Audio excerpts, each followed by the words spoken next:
Lake Balaton and Herend. As an introduction to the area of Lake Balaton, we take you to Herend first, to the world's largest porcelain manufactory, founded in 1826.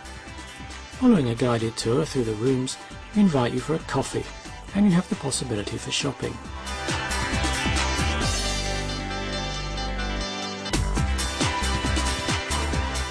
Next we drive to Lake Balaton, which is the largest freshwater lake of Central Europe, and visit 11th century abbey on the Tihain Peninsula. Following a 3-course lunch in a chowder restaurant, from here we continue to Balaton Füred, vaunting with the oldest spa in Hungary, and walk along the famous promenade.